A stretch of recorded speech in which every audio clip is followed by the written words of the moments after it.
Facebook for the blind. Facebook per i non vedenti. Facebook pour les aveugles. Facebook for blinde. Facebook for blinde. Facebook for blinde. Facebook for blinda. Facebook для слепых. Facebook for blinde. Facebook sokeille. 盲人脸书。Facebook para los ciegos. Facebook for the blind. Facebook for the blind. Un memecast semanal. No aprueba el vudú malicioso o los ataques de magia negra a ninguna de las personas famosas de las que se burlan en FB4tB, pero tampoco nos avergonzamos. Lo haces, boo.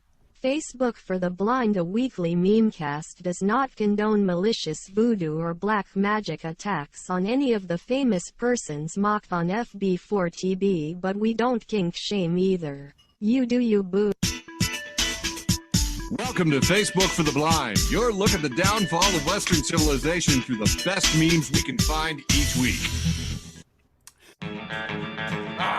Ladies and gentlemen, both and neither, welcome to that time of the week that we like to celebrate Facebook for the Blind, a show for the visually and Facebook impaired. I am your not-so-humble host. I've had way too much caffeine today. Going to be joined shortly by my co-host, Michael Labune, with some funny memes, but right now, depressing news. Oh, it's been pretty crazy, man. North Carolina's experiencing power outages. More than 100,000 people could be in the dark for days. Pence is pushing back on Trump's call to terminate the Constitution. Although, man, it's pretty slow walking. All these Republicans are kind of like, hey, well, what about a guy who condemns the Constitution and the rule of law? And they're like, well, maybe sometimes, if you think about it, maybe. Herschel Walker appears to have not been a resident of Georgia for voting purposes when he registered to vote and voted today. Still waiting for the outcome of the election today, but also, Herschel Walker committed voter fraud because he's registered to vote in Texas. But I guess laws in Georgia are more like guidelines. Found out that nearly a third of Americans regularly get their news on Facebook for the Blind. So this is an important part of the show. Oath Keepers founder Stuart Rhodes convicted of seditious conspiracy in the January 6th trial. Multiple comments about this. For one, he's the only one that didn't see this coming. Well, he saw the conviction coming, but he didn't know how close it was. And of course, the classic, he did not see that coming. Because he's a Nazi.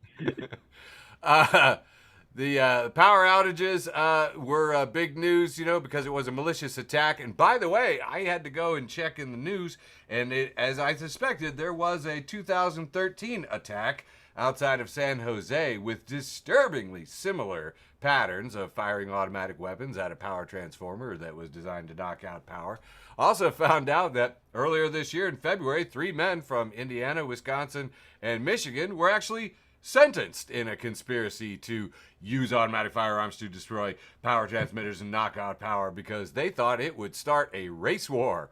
So, white nationalism, terrorism, great. Meanwhile, thousands are protesting in South Korea in support of their truckers. The South Korea subway workers are going on strike for the first time. The railway workers and truck workers are on strike. Thousands in South Korea support strike culture.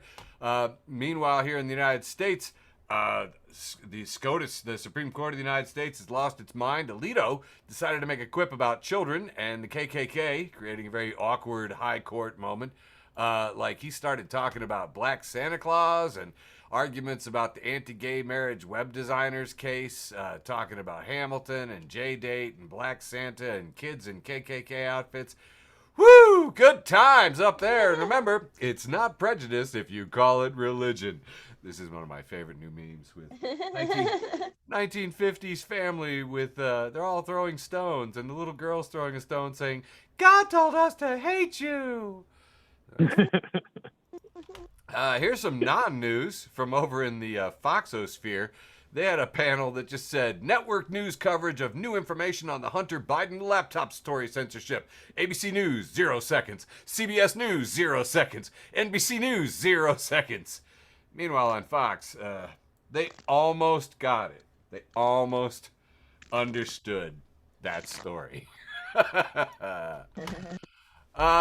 This is a post from Johnny Walker, who posts at Labor Recipes. He tagged AOC saying, I work 6 days a week, 311 days a year. If I work into my day off when I get up, I may be lucky to have 14 hours to myself. I come home at all hours of the day or night, sometimes have to eat in the dark so I don't wake my family. Railroaders just want a better quality of life. Reposted by the other 98%. But of course, Biden picked the wrong side in the railroad union fight and decided to force them back to work without a strike, made it illegal for them to strike.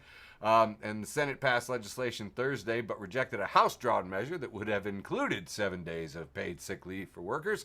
And the provision's failure is a loss for many union members and progressive lawmakers who have slammed the fact that rail workers have no guaranteed paid sick days. It was also pointed out that during the first 90 days of 2022, the railroad industry made $7 billion of profit. Yes, that's right, $7 billion. And they really only need a few $1 million to cover everybody's sick healthcare days. So it's not that they don't have the money.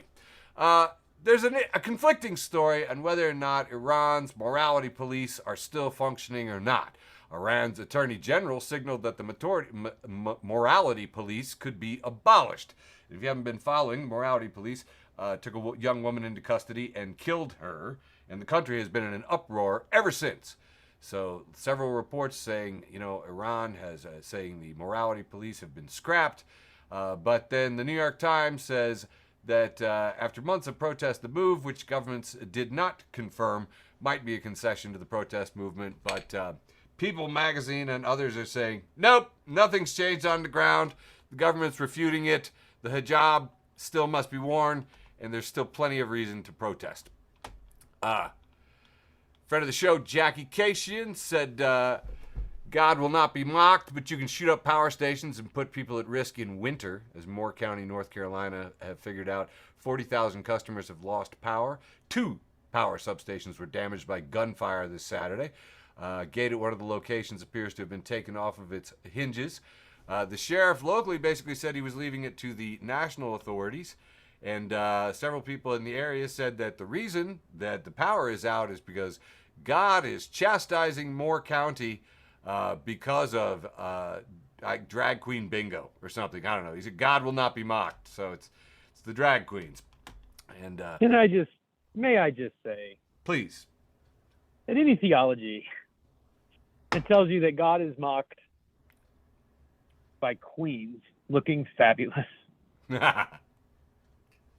Is a theology that can kiss my ass. It's not just I'm not even going to take the easy layup here and say that they, in their theology, God cares about who wears high heels and who doesn't, but God somehow doesn't care about who doesn't get to be on ECMO or who doesn't get fucking heat or AC or who doesn't have their oxygen in their home.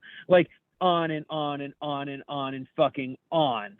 God doesn't care about that, but God cares that people are wearing the proper clothes given the time and era in which those clothes are considered appropriate for one gender and not another by some fucking bigots. Jesus Christ. Instead, I'm just going to not do that, and I'm going to say any theology that said God doesn't know that drag queens are fabulous and it's something to be celebrated is not a theology that I can ever get on board with. The end. There's a standard rule, and we could just set up a Google alert for it, that anytime there is a disaster below the Mason-Dixon line, somebody will say it is an act of God because he's mad about the queers. Just every freaking time. Hurricane, blackout, snowstorm, and it's like there are so many other things for God to be mad about in the South. Really. The gays. Listen, the only queers God is mad at are the particular queers who have been rude to me from time to time. Those are the only ones. God is down with all the other queers except for the ones that I don't personally like. So say we all. So say we all. Okay. Birgit Umwela Umbaga, who tweets at Birgit Omo, says, on March 17th, 2023, Canada will expand MAID for mental illness without any plan to provide comprehensive access to mental health care for people who desperately need it. In other words, it will be easier to access MAID than to access mental health care. This is beyond alarming. Now, you're saying to yourself, I'm not Canadian. What the hell is MAID? MAID is the Canadian program that is for assisted suicide. In other words, it will be easier to be a Canadian seeking to kill yourself than to access mental health care. Hashtag dystopia. It's not just for the United States anymore. Dominion, in their lawsuit, is going to depose Fox boss Lachlan Murdoch as part of their defamation lawsuit. That's the one that's $1.6 billion in talking smack about voting machines. So, I don't know. It'd be nice if we could get this all fixed pretty soon. Here's some interesting news for all you Twitter quitters from friend of the show, Doug Henwood. Ben Smith reports in Semaphore, Joe Biden has been rooting for Twitter's demise for years, seeing it as a radicalizing force in the Democratic Party. If Elon Musk gives Democrats a sense they don't need to be on Twitter, this White House will thank them. Interesting. Meanwhile, over on Twitter, after suspending Kanye West for anti-Semitism, Elon Musk has restored the account of neo-Nazi Andrew Anglin, publisher of the Daily Stormer, the internet's biggest neo-Nazi website. Here he is. Here's a picture, and here's a skin-headed guy doing a Sikh Heil thing there and everything. Can we just stop saying neo-Nazi? It's just Nazi. It's just Nazi. They're Nazis. There's Nazis. They're not even neon.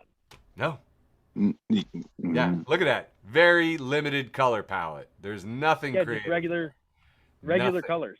Nothing. White. Yeah. No one has ever said this man's outfit is fabulous. All right. Oxford Word of the Year, which, by the way, for the first time, and I have now lost... Too many syllables. Sorry. I have lost so much respect for the Oxford University because they decided to crowdsource their Word of the Year instead of having academics pick it. And the crowdsourced Oxford Word of the Year, goblin mode. A type of behavior which is unapologetically self-indulgent, lazy, slovenly, or greedy, typically in a way that rejects social norms or expectations. So a troll is, I think, what we call that in American, but in British, goblin mode. So, an investigation in The Guardian, which is posted on my Facebook today, found that 101 child employees have been working excessive hours outside of allowable time periods at a local McDonald's.